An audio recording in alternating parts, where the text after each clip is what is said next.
What's up guys, welcome back.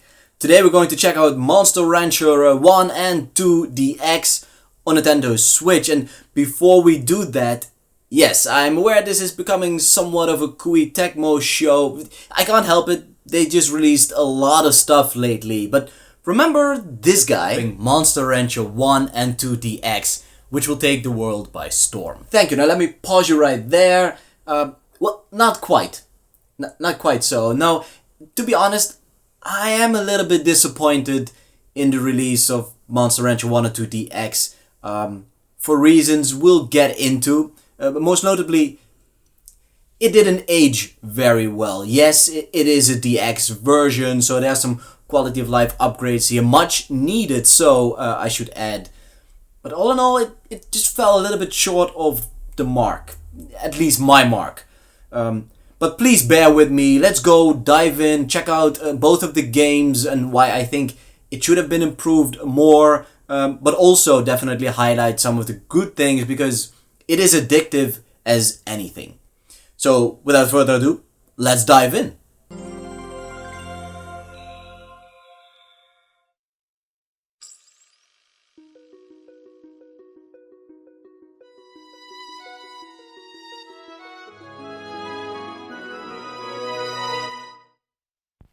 As part of the 25th anniversary celebration of the magical series Monster Rancher, or as it is called in Japan, Monster Farm, this collection brings the wildly popular simulation games to the Nintendo Switch, Steam and iOS devices, where you can raise your own monsters and train them to compete against other eccentric creatures in combat and tournaments.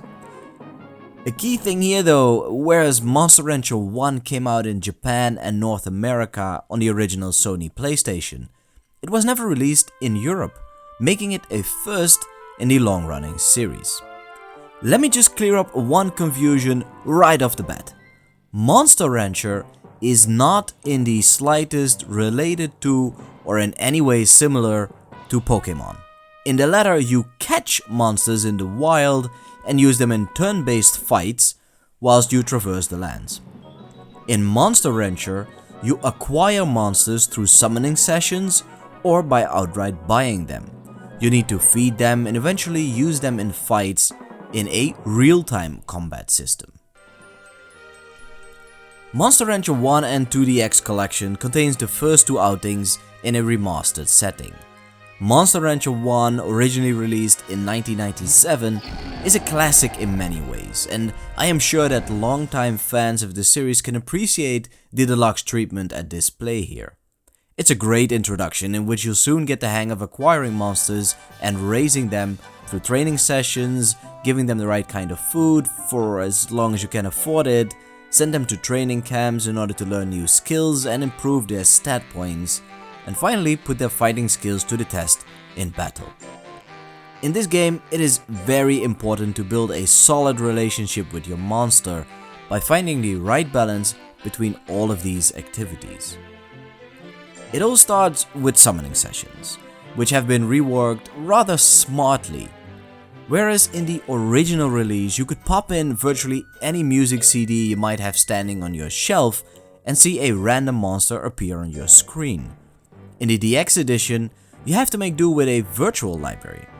As a big fan of the Blue Bomber, I browsed the Mega Man music collection and came out on top with this jelly-type monster. This mechanic has been incorporated nicely in this collection, but it could have been so much better. For example, by making use of amiibos. Imagine tapping your favorite amiibo to the Switch's NFC chip and see a new monster come to life. A missed opportunity for sure.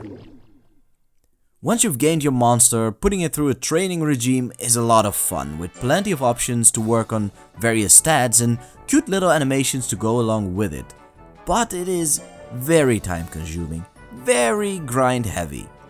Thankfully though, one of the key features of this deluxe edition is the speed up option, which helps out a ton.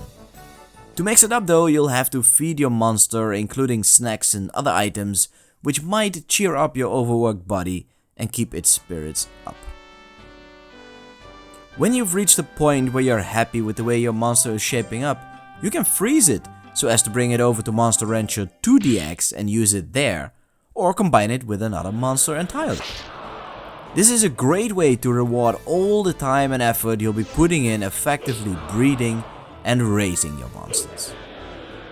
In the end though, no matter how addictive the gameplay may be and irrespective of the visual improvements, like I said in the introduction, this game hasn't aged very well, and it is genuinely hard to recommend this title to any newcomers to the series.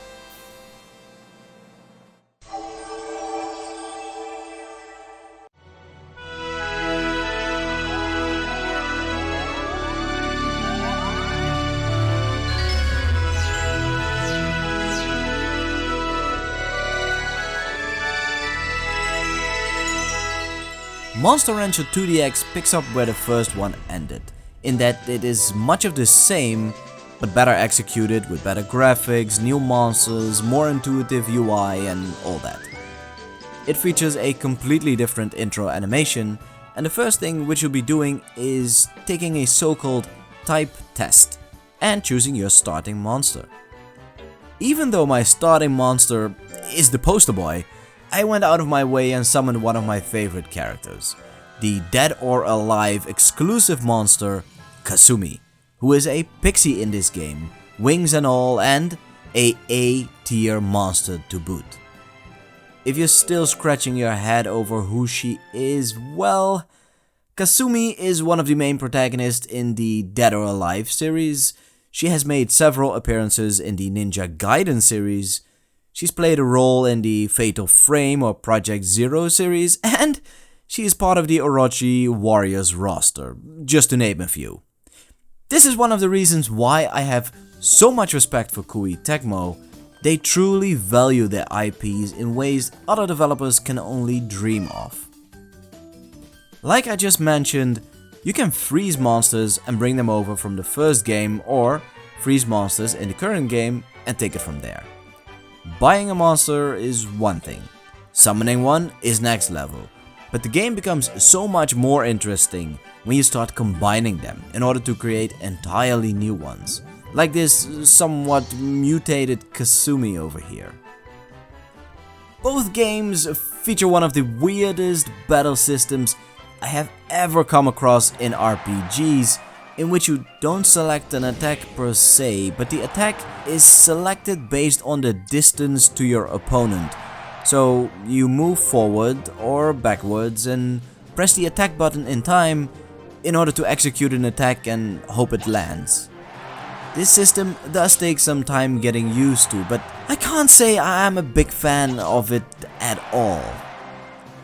That said, it is probably better investing a good chunk of time training your monsters, as tournaments are near impossible to win unless you and your monster come prepared. But once again, even though the second installment in the series is an improvement over the first Monster Rancher outing, it's a hard sell, even in this deluxe treatment. The collection releases tomorrow at a price of $30 US, which sounds fair for what you'll be getting. But what do you guys think? Am I being too harsh, too critical of two fan-favorite games of old which KoeiTecmo has put time and effort in bringing to a modern audience? Be sure to share your thoughts in the comment section down below and hit that like button if you have enjoyed today's review, and I will see you next time.